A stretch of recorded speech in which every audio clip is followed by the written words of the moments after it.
Hello everyone and welcome to my channel. এখন আমি কয়েকটা আপডেটস নিয়ে কথা বলবো। একটা তো হচ্ছে খাদানে 15 দিনের যে কালেকশনটা এসছে সেটা নিয়ে কথা বলবো। বাংলাদেশে বিএমআর পেজ থেকে এসছে দানব সিনেমাটার অভিনেত্রী কে হতে চলেছে সেটা নিয়ে কথা বলবো, এবং একটা সাউথের সিনেমার পোস্টার নিয়ে কথা বলবো। আমি যদি এখন প্রথমে চলে আসি, যে খাদানের মানে যে কালেকশন হয়েছে 15 দিনে 12.3 CR এই কালেকশনটা হয়েছে। তো এই কালেকশনটা তো খুব একটা ভালো কালেকশন তো বটেই, কিন্তু হ্যাঁ এটা নিয়ে একটা প্রশ্ন উঠছে যে 1 জানুয়ারিতে যেখানে একটা দিনেই প্রায় 2 কোটি কাছাকাছি যেটা মানে কালেকশন হয়েছে, সেখানে এত কম কালেকশন দেখানো হচ্ছে কেন?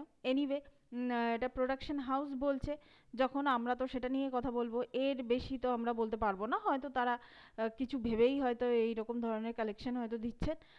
তো এনিওয়ে, খাদান ন্যাশনাল লেভেলে রিলিজ করেছে।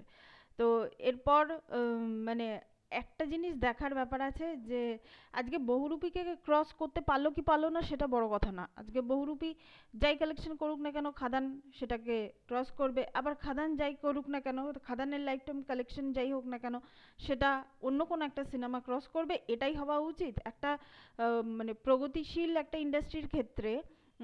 একটা ফিল্ম ইন্ডাস্ট্রির ক্ষেত্রে এই জিনিসটা হওয়াটাই বাঞ্ছনীয়।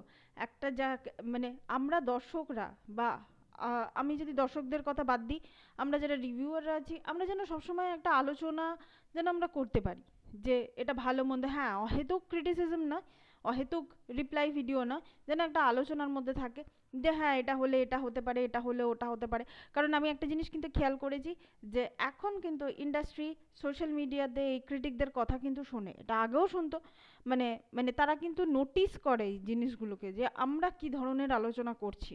তো এটা কিন্তু মানতেই হবে। তো সেই হিসাবে এরকম ভাবেই যেন শুধু খাদান কেন, এরপরে যা যা সিনেমা আসবে সেসব সিনেমাগুলো যেন একটা ভালো, একটা যেন ডিসেন্ট কালেকশন যেন হয়।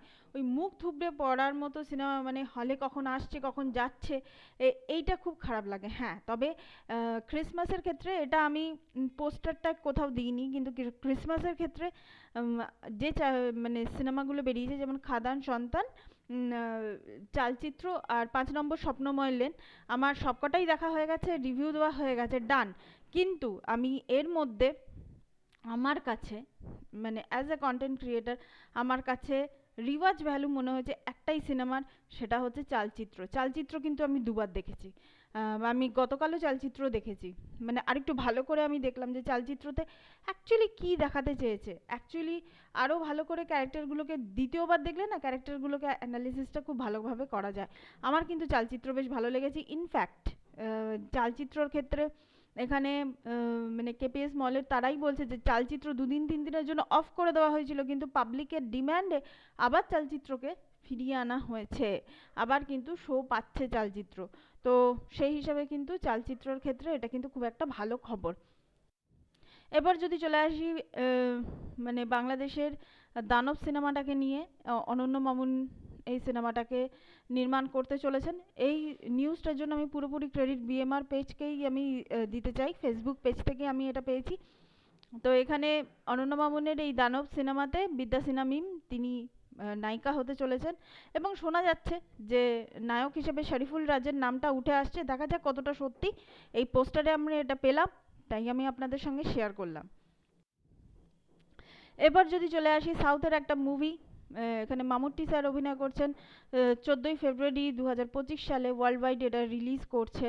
সেটা হচ্ছে বাজুকা বলে এই যে সিনেমাটা, এখানে মামুট্টি স্যার যেভাবে বসে আছেন এবং পোস্টার ডিজাইনটা আমার কিন্তু বেশ ইউনিক মনে হয়েছে। যে একটা বেশ ট্র্যাডিশনাল একটা জানলা আছে, সামনে গাছ লাগানো আছে, দুটো চেয়ার আছে, একটা চেয়ারে মামুট্টি স্যার বসে আছেন, এবং আমার কিন্তু বেশ ভালো লাগছে। উনি এই বয়সেও এত সুন্দর উনি অভিনয় করছেন। ব্রহ্মযুগম দেখে তো মানে মানে আমি তো ভাবছি যে ওই মানুষটাকে অনেকটা দেরি করে ব্যবহার করা হয়েছে। ব্রহ্মযুগমে উনি যেরকম ধরনের অভিনয় করেছেন, মানে মানে আই অ্যাম মানে সারপ্রাইজড ওনার অভিনয় দেখে।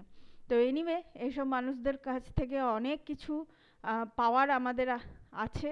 আপনারা দিতে থাকুন, ভালো ভালো অভিনয় করে আপনারা দিতে থাকুন। যেমন 2024 আমার সারপ্রাইজ করেছে কালকিতে অমিতাভ বচ্চন, এবং ব্রহ্মযুগমে মামুট্টি স্যার। এনারা দুজনে আমার মানে আমাকে তো খুবই সারপ্রাইজ করেছে যে সেই জন্যই বলছি আপনাদের কাছ থেকে অনেক কিছু শেখার আছে আমাদের, মানে শেখার আছে, জানার আছে।